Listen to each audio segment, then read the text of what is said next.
요한복음 2장 18절부터 22절까지 함께 공독하겠습니다. 시작합니다.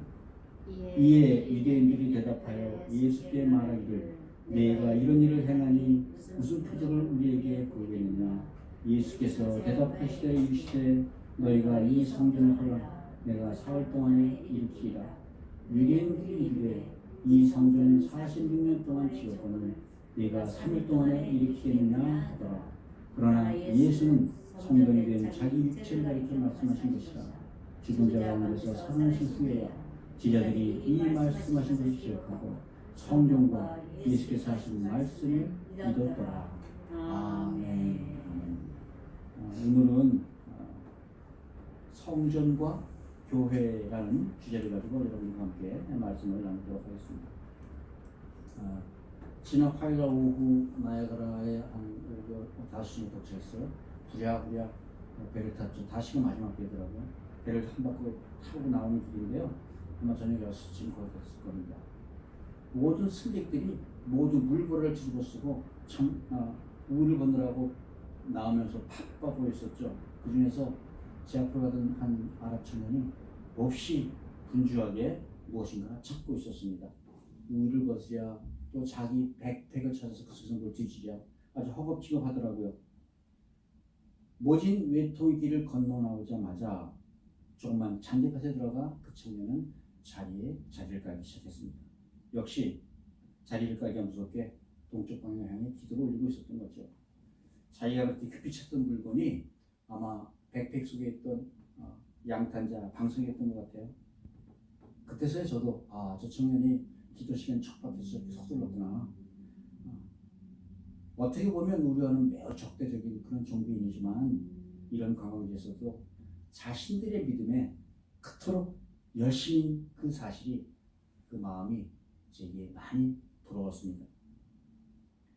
오늘 성경에서 보니까요, 예수님께서도 열심으로 하나님을 섬기는 분을 보이셨다고 말씀하고 있습니다. 오늘 본문의 직전 구절인 17절에는 이런 구절이 나옵니다. 제자들이 성경 말씀에 주의 전을 삼아는 열심히 나를 삼키라 한 것을 기억하더라. 아멘. 이 모든 말씀은 18절 첫 초에 처음 나오는 이에 유대인들이 대답하되 라는 말에 다 나타나 있는 것이죠. 이 사건은 예수님께서 공생애를 시작하시며 제자들과 함께 성전을 찾아가셨을 때 벌어졌던 그 일입니다. 요한복음 그 직전 15장 16절에 보니까요. 성전에 들어가신 예수님께서 노끈으로 채찍을 만드시고 소와 양과 비둘기들을 마땅하게 쫓아버리시고 돈 바꾸는 사람들과 그 돈이 올려있는 그 상을 다 뒤엎으시며 그 비둘기 파는 사람들에게 내 아버지 집을 장사하는 집으로 만들지 말라 하고 경고하시는 그런 장면이 나옵니다. 그런데 사실 이런 행동은 사실 굉장히 위험한 행동이었다는 거예요. 이 장사의 주체가 바로 산헤드린 공회였거든요. 예수님께서 산헤드린 공회에서 결정하여 시행하는 이 재물 편의주의를 사업에 직접 반기를 드셨다는 거죠. 세상에 흩어져 있던 모든 유대인들은 1년에 한 번씩 최소한 1년에 한 번씩 예루살렘 성전에 와서 제사를 드려야 되는 그런 의무가 있었습니다. 그러나 순례길마다 동행하는 그 짐승들이 결국 와보면 병들고 또 약해져서 흠 있는 재물이 되기 일쑤였거든요. 그래서 산헤드린 공회에서는 성전 뜰 안에서 그 흠 없는 재물을 사고 팔게 하는 그런 제도를 만들었던 거예요. 좋은 의도로 만들었지만 시간이 지나자마자 이는 공회의 부정과 부패의 온상이 되기 말았습니다. 이제 성전은 제사 드리고 기도하는 장소가 아니라 장사꾼들의 흥정 소리가 드높았던 무슨 거래 장소로 변질되고 말았던 것이. 이런 분위기에서 예수님께서는 이 상인들에게 찻집을 드신 것입니다. 열심을 보이신 거죠. 이 사건으로 인해 이때부터 유대 종교 지도자들은 예수님을 경계하기 시작합니다. 그러나 예수님은 이 사건을 통해서 당신의 공생의 사역이 시작되었다는 사실을 세상에 공표하신 것입니다. 이런 소란을 목격했던 제자들의 눈에는 자칫하다가는 산헤드린 공회와 충돌하는 아슬아슬한 사건으로 보였을 것입니다. 결국 구약에 나와 있듯이 예수님의 성전 사랑의 열심이 결국은 예수님을 죽게 만드는 열심으로 비춰졌을 것이에요. 사내들공에는 이런 예수님의 열심에 대한 꼬투리를 잡기 시작합니다. 당시만 해도 누구나 하나님을 아버지라고 부르는 랍비나 선지자들이나 종교는 없었거든요. 만일 사람이 하나님을 아버지라 부른다면 이는 바로 하나님을 모독한 심각한 죄가 되는 것입니다. 이에 성전지기들은 예수님께 따지죠. 성전을 내 아버지의 집이라 부르는 그 호칭의 의미를 캐묻습니다.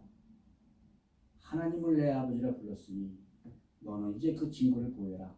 만약에 그런 표적을 보이지 못하면 율법대로 죽이리라. 그러자 예수님께서는 태연하게 대답하십니다. 오늘 19절의 말씀이죠. 너희가 이 성전을 헐라 내가 사흘 동안에 일으키리라. 예수님께서 부활 승천하신 후에 사도 요한은 이 이야기 얻은 말씀을 이렇게 해석했습니다. 21절의 말씀이죠.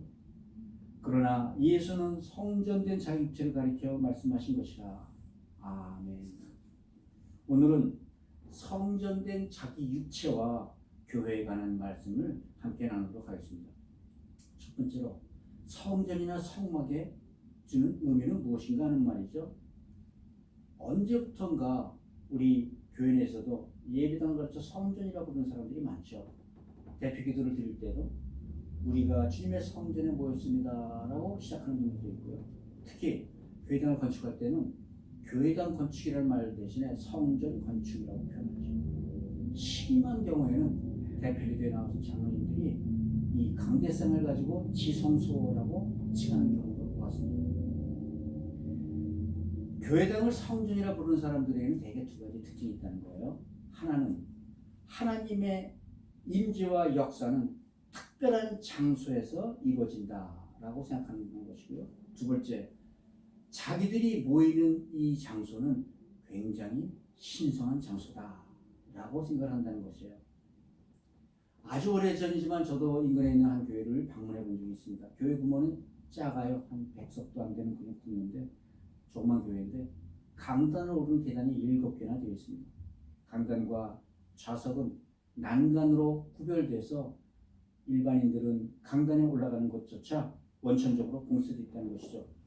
더구나 설교하러 올라가신 목사님이 계단 올라가기 전에 신발까지 벗으시더라고요. 물론 이런 거 다 틀린 거 아니죠.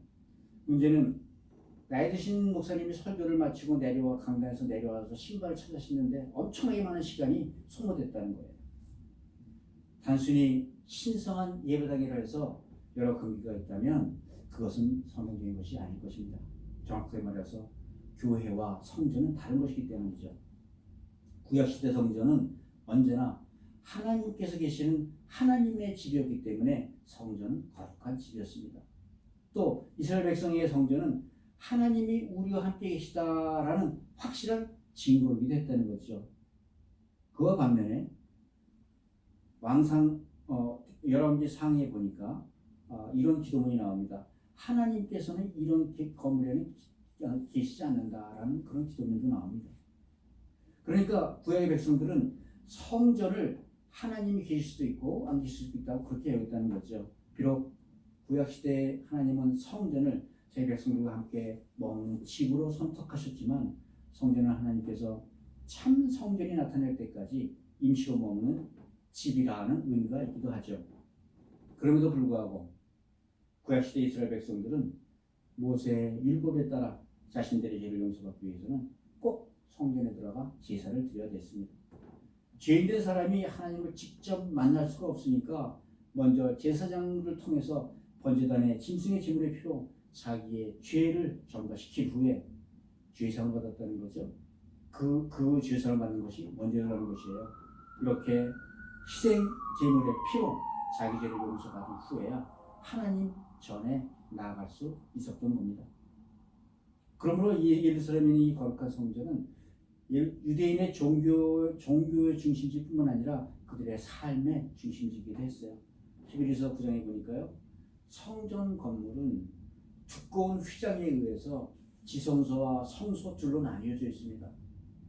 지성소의 속죄소가 우리가 말하는 법궤가 하나님께서 이 땅에 거하시는 보호자가 되는 것이고 휘장 밖에 성소는 사람들이 거하는 부분이라는 것이죠.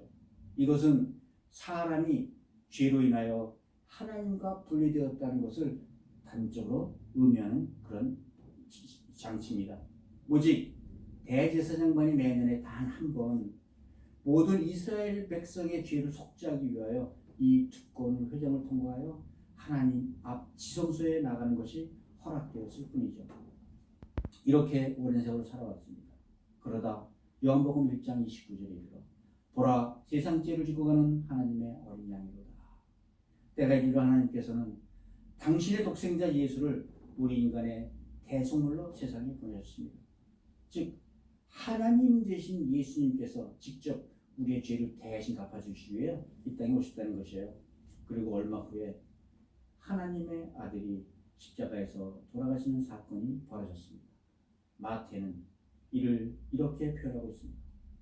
예수께서 다시 크게 소리 지르시고 영원히 떠나시니라. 이에 성소의 휘장이 위로부터 아래까지 찢어져 둘이 되고 아멘. 성경은 이 지성소의 휘장이 위로부터 아래로 찢어졌다고 증언하고 있는 것이죠. 그렇다면 찢어진 휘장이 우리한테 주는 의미는 무엇입니까? 무엇보다도 예수님이 돌아가신 그 순간에 휘장이 찢어졌다는 것은 보혈을 흘리신 그분의 희생이 우리 모든 인간들의 죄를 다 치울 만큼 충분한 대가를 치렀다는 사실을 극적으로 웅변해주고 있다는 줄로 믿으시기 바랍니다.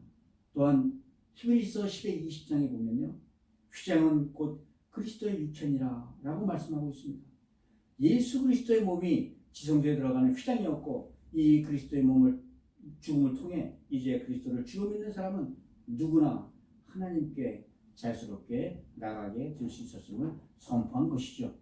만약에 구약시대의 제사장이 휘장을 통해 하나님에 나아갔듯이 우리 믿는 자들도 이제부터는 예수 그리스도를 통해 하나님께 나아가는 것입니다. 아멘. 성전의 휘장은 죄인된 사람들이 하나님 앞에 나간다는 그 사실이 매우 부적합하다는 사실을 우리에게 끊임없이 알려주고 있었습니다. 더구나 짐승의 피로 드리는 속죄제사로는 어떠한 죄도 완전히 사함을 받지 못했다는 것이죠. 그러나 오직 화목제물이 되신 예수 그리스도의 피로 하나님과 사람 사이에 있었던 휘장이 제거됐으며 이제 우리는 자신 있게 담대함으로 하나님 앞으로 나아갈 수 있게 되었다는 사실을 기억하시기 바랍니다. 사랑하는 사람 여러분, 휘장이 찢어졌을 때 하나님은 이제 그곳을 떠나 다시는 사람의 손으로 지은 성전에 거하지 않으셨습니다. 결국 하나님의 떠나신 성전은 황폐하게 드리는 예언대로 서기 70년에 황폐하게 사라지고 말았죠. 이로써 성막과 성전으로 이어지는 하나님의 옛 언약은 사라지고 이제 예수 그리스도의 몸으로 세우는 새로운 언약이 세워졌느라고 성경은 기록하고 있습니다. 아멘. 이 새 언약으로 말미암아 그리스도께서 하나님과 그 백성들이 만나는 성전이 되셨음을 믿는 우리가 모두 되시기를 주님의 이름으로 축복드립니다. 두 번째, 예수 성전의 의미는 무엇이냐 하는 말씀이죠. 19절의 말씀을 보니까요, 너희가 이 성전을 헐라 내가 사흘 동안 일으키리라. 제자들은 예수님이 부활하신 후에야 이 말씀을 이해했다고 증언합니다. 어떻게 이 말씀이 이해가 되었냐면요, 예수님께서 사흘 만에 죽은 자 가운데서 다시 살아나심을 보고 이제 겨우 믿게 되었다는 거예요. 그러나 예수님 당시에는 아무도 이 말씀이 주는 의미를, 참된 의미를 깨달을 수가 없었습니다. 40년 동안이나 정성 들여 하나님의 성전을 지었는데 어떻게 이걸 허물고 무슨 권세로 사흘 만에 짓겠다고 하는 그 예수님의 말씀, 아무도 이해할 수가 없었던 것이었죠. 이 말씀은 이제 성전에 하나님이 계시던 때는 지났고 하나님의 아들인 내가 십자가에 달려 세상 죄를 지고 하는 어린 양이 되어 단번에 죽음으로 인간의 모든 죄의 문제를 깨끗이 씻어주겠다 하시는 영적인 말씀인 줄 믿으시기 바랍니다. 그래서 하나님의 성전이 예수님의 육체를 가르치는 말씀으로 받으시기를 주님의 이름으로 축복드립니다. 아멘. 만약에 예수의 육체 안에 하나님이 거하신다면 예수라는 사람의 육신이 바로 성전이라는 의미죠. 이제 예수님께서 부활 승천하신 후에 믿는 사람마다 보내신 성령으로 인하여 제자들도 우리도 모두 이 말씀의 비밀을 깨달을 수 있게 된 것입니다. 이에 요한복음 14장에 이런 말씀하시죠. 그날에는 내가 아버지 안에 너희가 내 안에 내가 너희 안에 있는 것을 너희가 알리라. 마찬가지로 만약에 내 몸 안에 예수님이 거하시면 내 육신이 바로 성전이 되는 것입니다. 아멘. 이 말씀을 이해됐을 때 우리는 비로소 예수를 믿는 사람이라고 얘기할 수 있는 것이죠. 아멘. 그래야 복음이 무엇인지 아는 것이고 그래야 천국 복음의 의미를 깨닫는다는 것입니다. 예수님의 육체가 바로 하나님의 성전이었습니다. 그러므로 예수님 안에 언제나 하나님이 살아계셨다는 거예요. 예수님은 공생애를 사시면서 단 한 번도 자기 생각대로 자기 뜻대로 말씀하신 적이 없다고 말씀하십니다. 요한복음 5장에 보니까요. 내가 아무것도 스스로 할 수 없노라. 듣는 대로 심판하노니 나는 나의 뜻대로 하지 않고 나를 보내신 이의 뜻대로 하려 함으로 내 심판은 이루어옵니다. 아멘. 예수님 안에서 말씀하시는 하나님의 말씀을 예수님이 그대로 듣고 입으로 선포하셨다는 말씀인 줄 믿으시기 바랍니다. 이 말씀이 무슨 뜻인지 당시 하나님을 가장 잘 믿는다는 유대인들도 아무도 몰랐습니다. 이 말뜻을 잘 몰라서 요새도 성전에서 구원이 나온다 고 고집 피우는 사람들도 있습니다. 지금 예수 믿는 사람들 가운데 얼마나 많은 사람들이 교회 안에 구원이 있다, 방주 속에 들어가야 구원 얻는다, 그런 사람이 얼마나 많은지 몰라요. 이들에게 찾아가 구원은 내 안에 계신, 자기 안에 계신 성령님으로부터 나오는 것을 깨우쳐주는 우리 모두가 되시기를 주님의 이름으로 축복합니다. 아멘. 오늘 본문에 너희가 이 성전을 헐라 내가 사흘 동안에 일으키리라, 이 과정이 매우 성경적이라는 겁니다. 이 말씀을 통해 예수님께서 자기의 몸인 성전이 헐리는 모습과 또 십자가에 죽으셨다 부활하심으로 우리의 몸을 성전되게 하시는 그 모습을 볼 수 있게 되시기를 주님의 이름으로 축복드립니다. 아멘. 너희가 이 성전을 하려는 말씀은 너희가 나를 죽이라는 말씀이에요. 가롯 유다의 불의한 생각으로 은 30냥을 주고 주님을 팔았습니다. 불의한 제사장은 원래 한 명이죠. 그러나 예수님 당시 두 명이나 됐죠. 불의한 제사장들은 예수님을 죽이는데 이방인의 손을 빌렸습니다. 이방인 빌라도의 불의한 법정과 또 로마 병정들은 성전으로 오신 예수님을 십자가에 달아 죽이죠. 예수님의 양손과 양발에 대목을 박아 모든 피를 흘리게 한 것이고 마지막으로 옆구리를 창으로 찔러 예수님의 심장에 남아있던 피 한 방울, 물 한 방울까지 모두 다 쏟아 죽게 만든 사건이 성전된 예수님이 새로운 성전으로 부활하기 위한 하나님의 계획이었음을 받아들이시는 우리 모두가 되시길 바랍니다. 불법을 행하는 악인들이 성전 되신 예수님을 죽이는 과정, 이 모든 것이 구약에 예언된 말씀이었다는 것을 기억하는 우리 모두가 되시기를 주님의 이름으로 축복드립니다. 내가 사흘 만에 일으키리라는 말씀 역시 내가 사흘 만에 부활하리라는 말씀으로 받아들이시기 바랍니다. 부활 승천하신 예수님께서 전능하신 하나님 우편에서 우리를 위해 중보 기도하고 계신다는 사실을 믿으시기 바란다는 것. 그리고 모든 믿는 자들에게 보혜사 성령을 보내시고 그 보혜사 성령으로 우리의 삶을 도와주신다는 말씀으로 받으시기 바랍니다. 부활하신 예수님의 영이 우리 마음속에 거하심으로 우리의 육체 역시 성전이 되는 은혜가 임하시기를 주님의 이름으로 축복드립니다. 아멘. 요한복음 7장 38절 39절 이런 말씀이 있어요. 생수의 강이 그 배에서 흘러나와. 그리고 39절에 보니까 이 말씀을 해석하고 있습니다. 이를 믿는 자들이 받을 성령을 가르쳐 말씀하신 것이라. 생수의 강이 배에서 흘러나오는 생수의 강이 내 몸에 들어와 있는 성령의 강을 말씀하시는 거예요. 이 말씀이 바로 사흘 만에 일으키라는 그런 말씀의 영적인 해석이 되는 줄 믿습니다.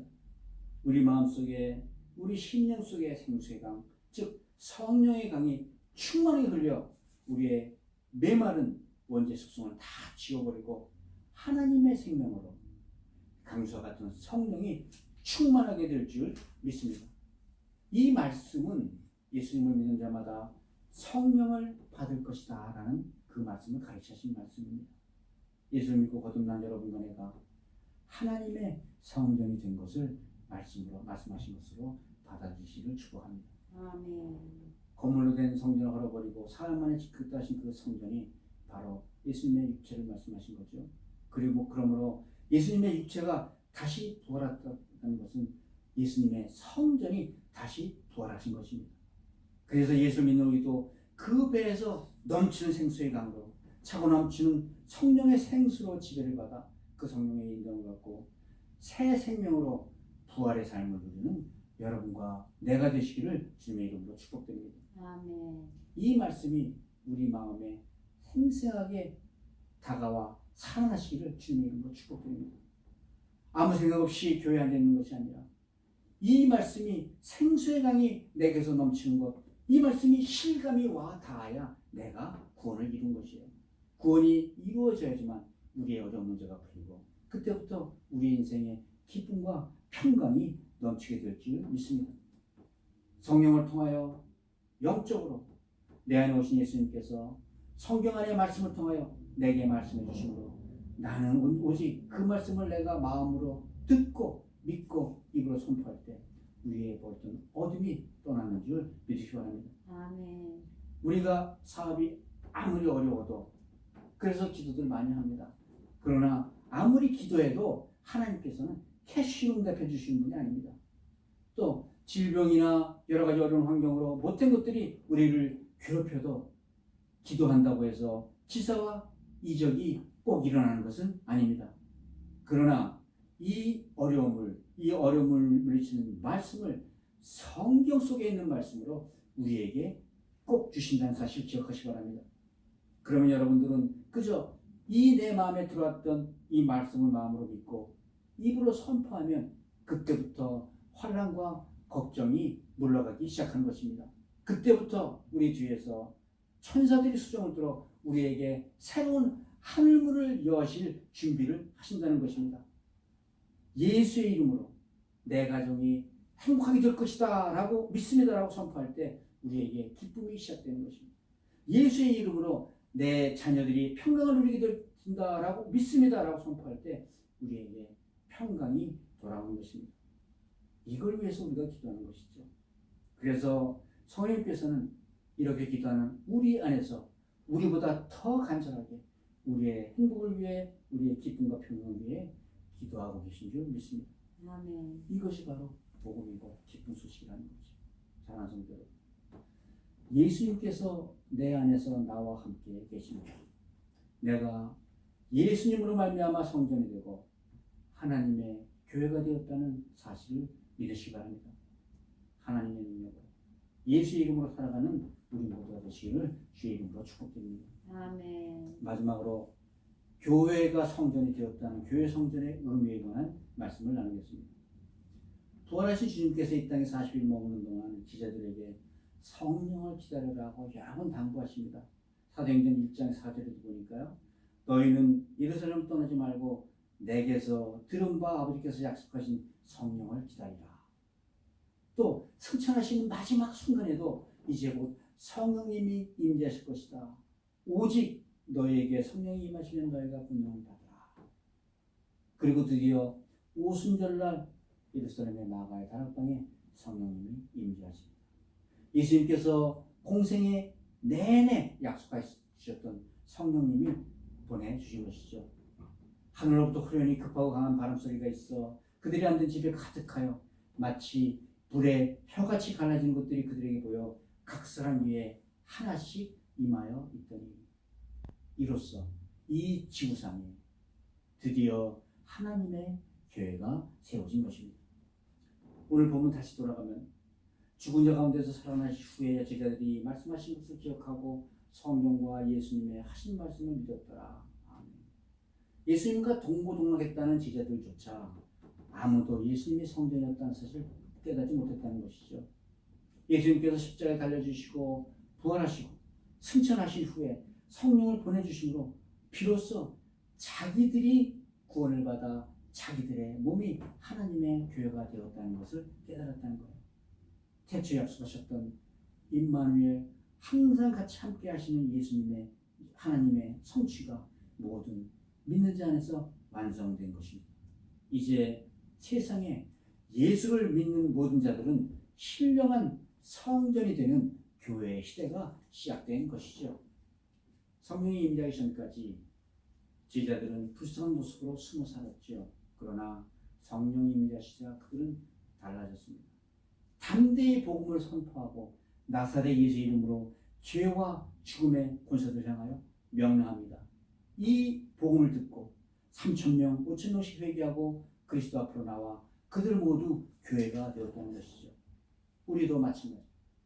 내 안에 그리스도께서 함께 하시는 한 우리는 세상에 놀라고 움츠리는 그런 불쌍한 인생이 아니라 담대하게 주님의 기사와 이적을 선포하는 주님의 제자된 삶을 사는 사람들인 줄 믿으시기 바랍니다. 아멘. 하나님께서 여러분들의 몸을 성전 삼아 교회 이름으로 오늘도 일하고 계신 줄 믿으시기 바랍니다. 아멘. 하나님의 경륜은 이 땅에 교회를 세우는 거예요. 뿐만 아니라 이 교회는 영원히 지속된 하늘나라의 모형이 될 것입니다. 마지막 때 이 교회가 되림을 받아 하늘나라에서 영원한 하나님의 나라를 이루는 것입니다. 하늘나라에서 주님과 함께 하나님의 정사와 권세로 세상을 다스리는 교회가 될 줄 믿습니다. 아멘. 여러분들은 하늘나라에서 여러분들의 백성들에게 그리스도의 창성한 분량만큼 하나님의 지혜와 사랑을 가르쳐야 될 의무가 있다는 것이죠. 그러나 이 땅을 살면서 하나님의 사랑과 지혜를 배우지 못한다면 우리가 어떻게 하늘나라에 가서 하늘나라의 백성들을 가르칠 수가 있겠습니까? 이 세상을 살 동안 하나님을 사랑하고 자기 이웃을 사랑하는 열심을 내야 할 것입니다. 하나님께서 요구하시는 그 사랑으로 우리가 상대를 섬길 때 하나님의 사랑이 완성될 줄 믿습니다. 어렵다 생각들지만 어렵다는 생각을 지워버리시기 바랍니다. 마음 먹기 잘했다는 것이죠. 먼저 무슨 일을 하기 전에 하나님의 나라와 하나님의 의를 구하기만 하면 만사가 해결될 줄 믿습니다. 우리 인생에서 필요한 나머지 모든 것들은 이미 하나님 아버지께서 아신다고 말씀하지 않으셨습니까? 그저 성령님께서 나의 삶과 나의 생각의 방향만 바꿔주시면 그걸로 만족합니다.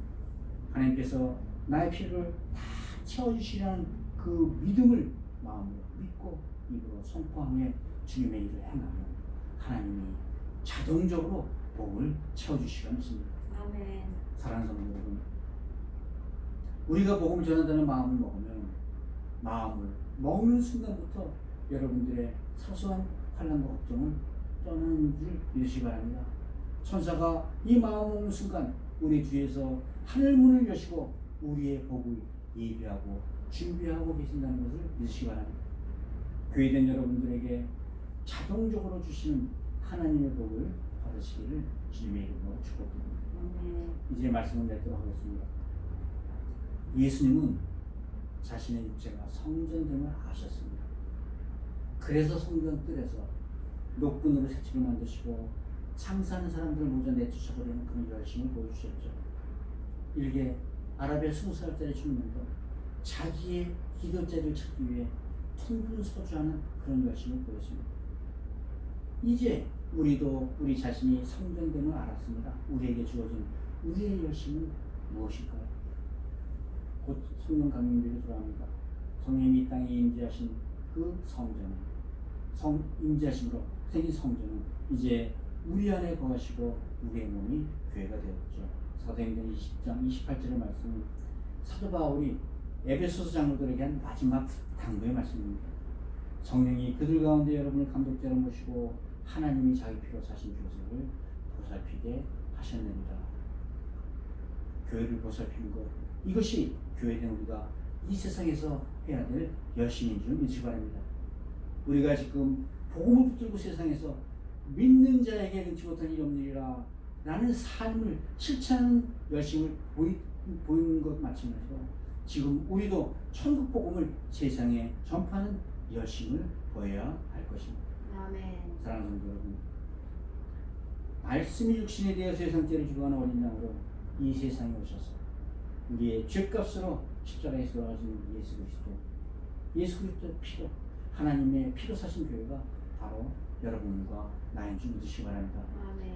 하나님께서 자기 피값을 하신 교회이니만큼 하나님께서 축복해 주시지 않겠습니까? 세상 살다 보면 많은 어려운 일을 만나게 될 것입니다. 그러나 그때마다 전지전능한 능력을 가신 예수님이 내 성전이 되어 내 안에 함께 사시는 줄 믿으시기 바랍니다. 아멘. 예수님의 이름 붙잡고 하나님의 능력으로 내 안에 사시는 주님의 믿음을 나의 믿음으로 믿고 입으로 선포하면 세상을 헤쳐나가는 능력을 받으시기를 주의 이름으로 축복드립니다.